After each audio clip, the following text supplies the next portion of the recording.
In the story of Mahabharata, Savitri story of in the Mahabharata, Ashwapati approaches the Divine Mother. He is doing the yajna for 18 years, Savitri yajna, invoking her to grant a boon, the boon of a son. In the story, the tapasya is to get a son. Ashwapati was issueless. He wanted to have a son so that the dynastic continuity is maintained according to the tradition. Dynastic continuity means the law of dharma, of the righteousness is continued generation after generation. That is the symbolic meaning of that. So he is waiting for a boon from the Divine Mother. She is not responding at all to him for 18 years. He is offering. At last, she appears in the fire altar, in Yajna Kunda, in the flame, she appears there. And she tells him, to Ashwapati, I know why you are performing this yajna. Why you are performing this yajna, I know it. Yes, you want a son, so that the law of righteousness is perpetuated in this creation. It is for that purpose you want a son. I know that, but I am sorry, you are not going to get a son. You will get a daughter. And then she says that, I went to Brahma, the great father of this creation, grandfather or whatever. I went to Pitamaha, great father. I went to him and told, look, this man is doing tapasya and a boon has to be granted to him. And Brahma gives him a chit. Okay, take this chit and give to him, that he will get a daughter and not a son. So she comes back and tells to Ashwapati, look, this is the boon which has been granted to you by the Supreme. It is beyond my power to change that. All that I can do is go to him and get the permission or whatever it is from him and bring it back to you with the necessary force of that. So you are going to get a daughter. And she tells him, look, because it is a boon which is granted by the Supreme himself, don't grudge about it. Don't grudge. In his greater wisdom, he has put it in this manner. The Savitri's birth is for a different kind of a cause, which Ashwapati himself is not aware of. But the Divine knows what she has to do, and therefore he has granted you a boon. You are the fit person to bear her as his daughter, and therefore she has to take birth. Then of course she comes and does and all that kind of a thing, you see. But basically the point here is that she is not going to act herself. She is going to go to the Supreme Lord and get a permission or get a sanction from him, and then only pass it on to him. Same thing happened here. A universal force awaited. Mute, veil, transcendence, ultimate decree. Every word is specified. Ultimate decree. That's the last word. In all wisdom, the ultimate will decide. The transcendent will decide. That's the ultimate decree. You accept that. So a stillness of cessation reigned, not only in him, everywhere around. Because there is no response. No voice came down. And therefore, a stillness. Immortal hush before the gods were born. Great events are going to take place even before the gods were born. It was the hour before the gods awake. In that moment, it was the hour before the gods awake. That immortal hush. It is at that point now Ashwapati is getting the boon. Only when Ashwapati gets that boon will the gods awake. It was the hour before the gods awake. When are the gods going to awake? when the boon is granted. The transcendental gods become operational only in that boon. The gods will awake only when the immortal force, the universal force receives that boon from the Supreme. She is not going to act of her own. It has to come from the Supreme Himself. And therefore, it was the hour before the gods awake we are talking. Before the gods awake, now this is the hour, this is the moment. The moment this boon is granted, the gods awake. In other words, who are the gods? The transcendental gods. In a way you are speaking, they are new gods. The gods belonging to the supramental creation. They will awake in the appearance of Savitri. They will appear in the appearance of Savitri, you see, when the boon is granted. The transcendental supramental gods, possibly new gods, not the Vedic gods, not the Puranic gods, certainly not even the Vedic gods. New gods will come into action. A universal force awaited, mute, the unveiled transcendental. So that is why that's a long calm. See, he is not responding, he has removed everything, whatever required. He is absolutely calm, and now that force herself is waiting for the sanction from the Supreme. A word, something has to come from above. Brahma has to give a chit to Savitri, go and pass it on to her, you see. Therefore, then suddenly, without any expectation, nothing was happening. But suddenly, she has gone there, she has met him, he has given the sanction, and she is coming back.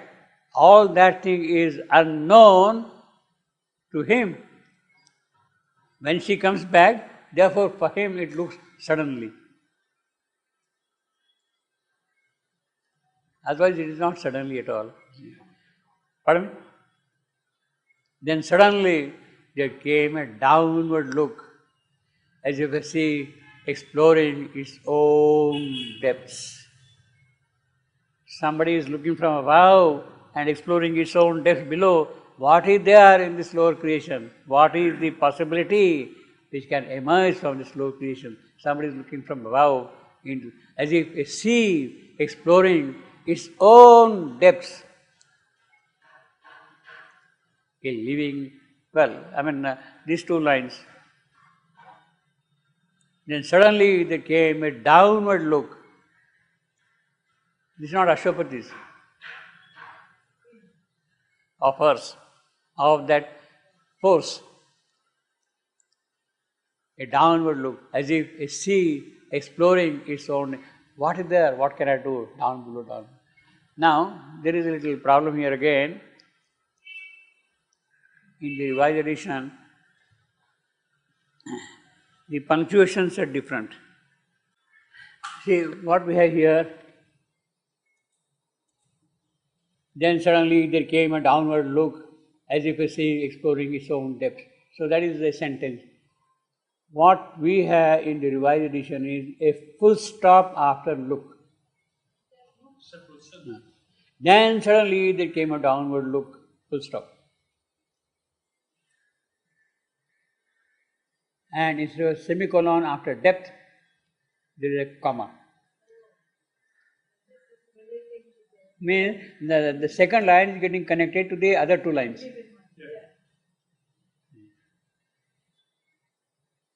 Means, in the revised edition, this is one sentence and this is another one independent sentence. Then suddenly there came a downward look, as if a sea exploring its own depths, a living oneness. Means it is oneness which is looking. It is oneness which is looking. And join him to unnumbered multitudes.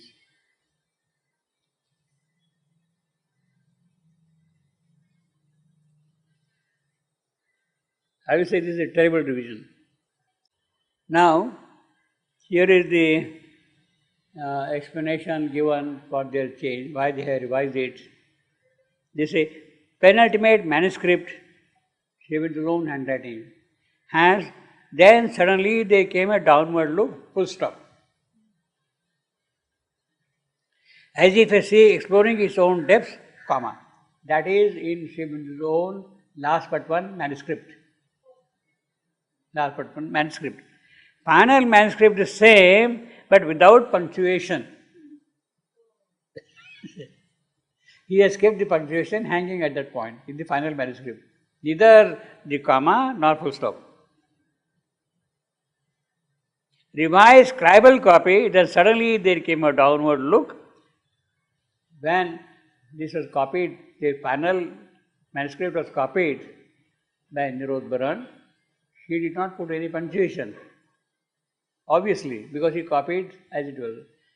When that was read out, then at that time he dictated this punctuation. New punctuation.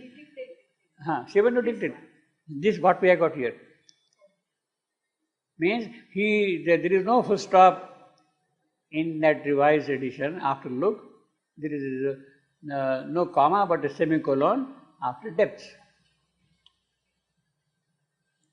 See these two words, depth with a semicolon and look with a full stop. So in the last but one manuscript, look is without any punctuation, depth is without any punctuation. It was copied as it was. And when that was read out to Sri Aurobindo dictated a punctuation here because it was punctuationless. So he kept look without full stop. He, so to say, you might say, he has forgotten that he had put a full stop in the previous manuscript of his own. And depth without comma. As if a sea exploring its own depth. It is not certain that this punctuation was put at Sri Aurobindo's dictation. Now this is most damaging kind of statement.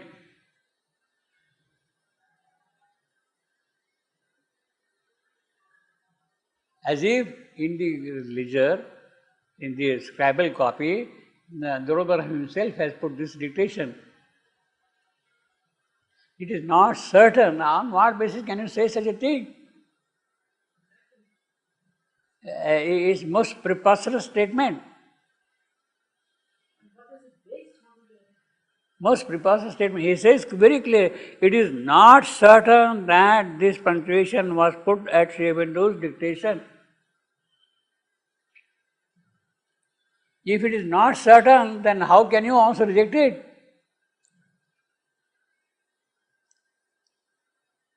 How can you also reject it?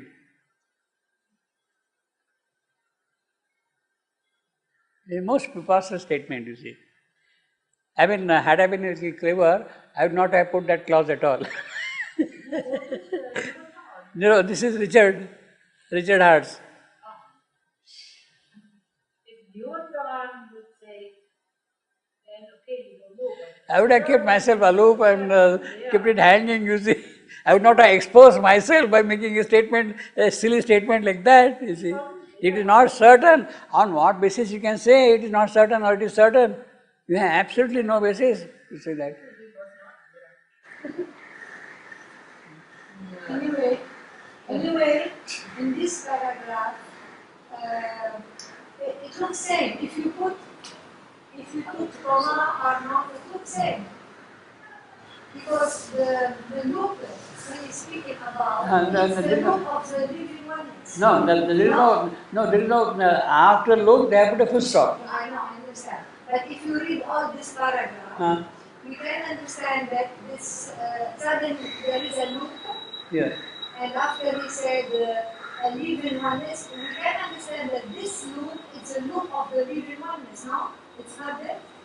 This look is now, as we have got here, is of that force, exploring its own depth. Yeah. Exploring.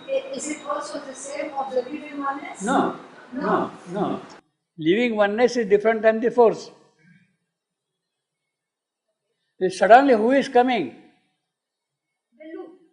Huh? Suddenly who is coming? But this look of No, that force. That oneness is not coming.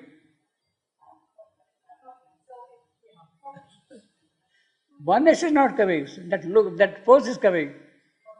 It is she who is going to appear in front of you now.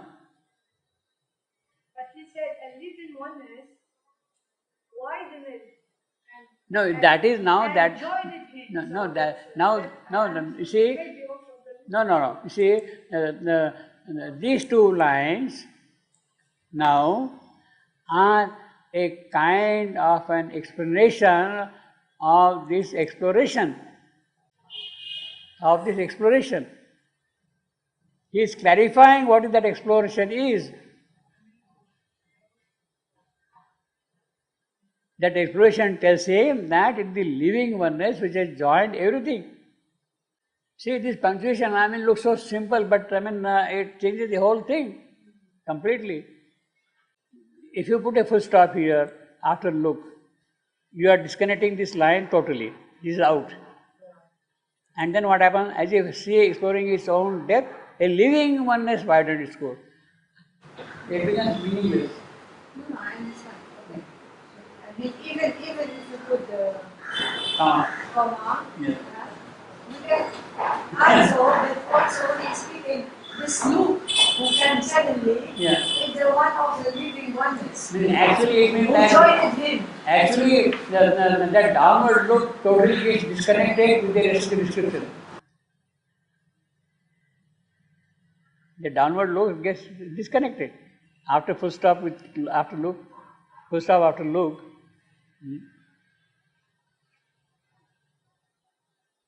We had fought a big battle on this one, but ultimately we poor souls.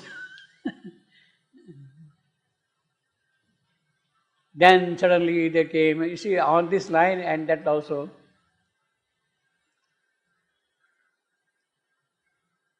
Sight, the last support of form. Beyond sight, the last support of form. We had argued extensively. You can't go back to the first manuscript when he has attended to the subsequent revisions. Not that look is that there is no full stop after look in the first manuscript, but Sri Aurobindo is not sticking to that.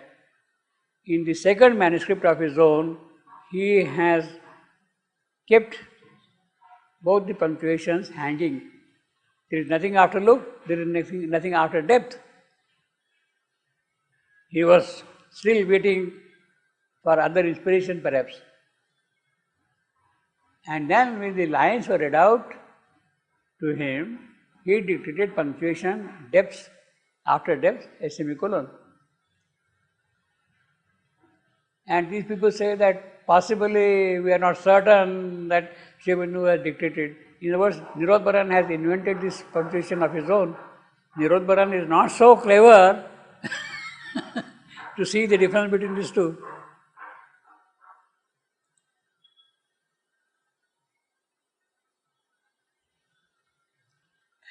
As if a sea exploring its own depth, a living oneness widened its scope and joined him to unnumbered multitude. Now, see, this is beauty. This oneness and these multitudes. What does he see in that depth? In the profundity of this creation. In the profundity of this creation. What does he see? That after all, in this vast creation, unnumbered multitudes, what is there? It is only He who is present. Oneness only. It is not that is something different than this, than this, than this, than this.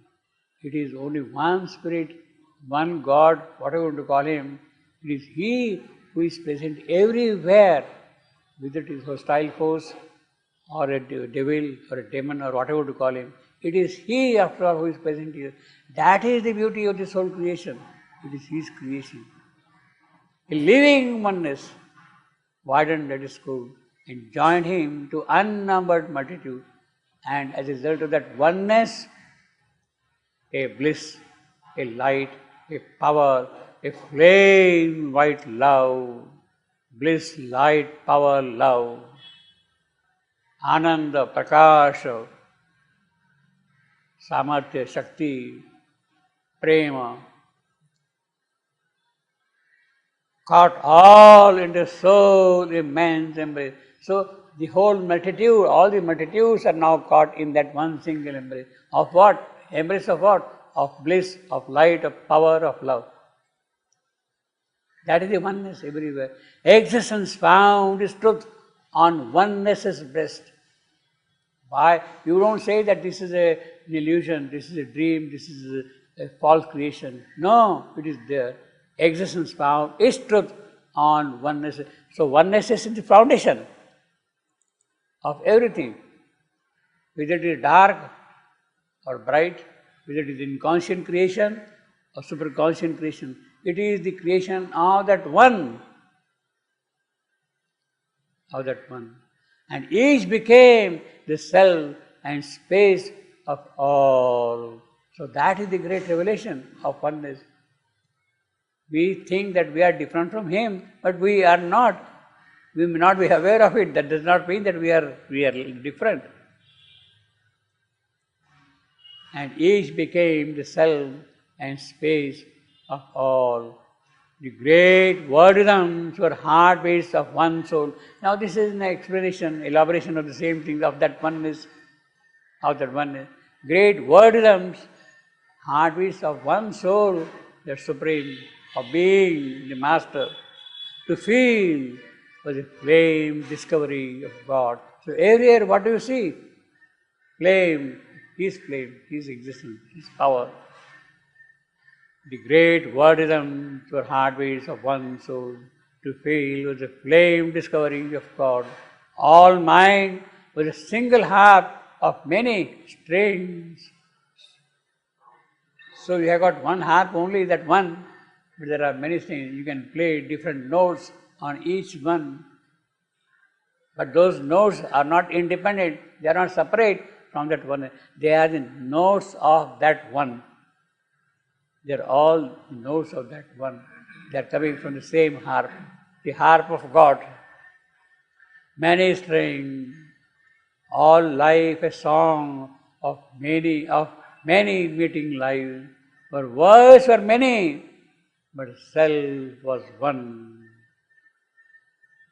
That is oneness. What a tremendous thing now, see. This knowledge was now made a seed, made a cosmos a seed. So that became the seed now. Was made now a cosmos seed. Made now by whom?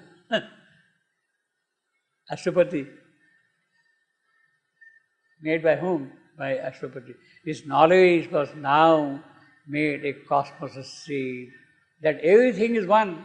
Wherever you go, the seed was caged in the safety of the light. It needed not a shade of ignorance. That is the power of oneness. It needed not a shade of... In other words, it is in this ignorance that we don't recognize that oneness. We don't recognize that oneness. That you are all one. One in the sense that not monotonous one. Each one is a harp of his, for his own music. You play one music, you play one music, you play one music. All musics are different, but they are the music of one. This knowledge was now made. He has capitalized now on this knowledge, and he is going to do something. This knowledge was now made a cosmos seed. This seed was cased in the safety of the light. So he is holding it on carefully now, in its luminosity, in its power. It needed not a sheet of ignorance.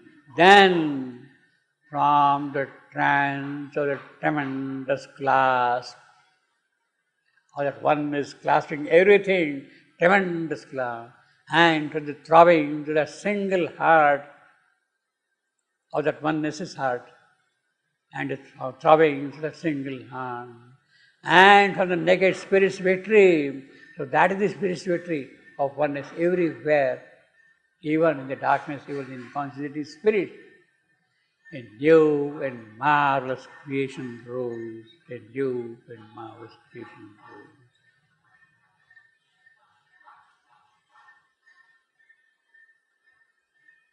That is what Ashwapati has done. You rise to birth to a new and marvelous creation up there. Just a new there. And how has he made this creation? Because the basis is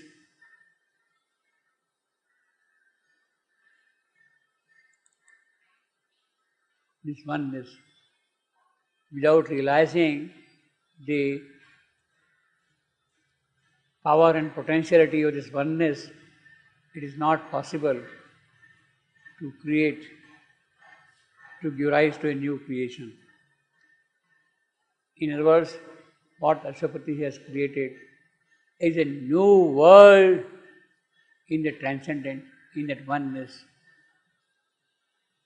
His task is done.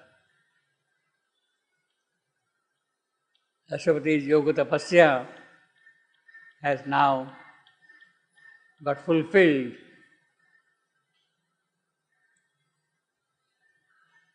Has now got almost fulfilled in this. The job is done.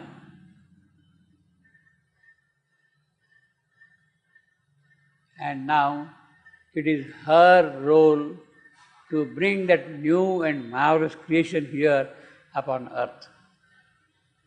So the next task for him is to go and approach her and tell, Madam, this is your job. You please come down and do your duty.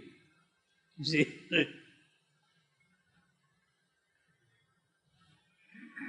So he has to approach her now for that purpose. As far as his yogic task is concerned, this is done. Finished. The deed is achieved. A new and marvelous creation rose.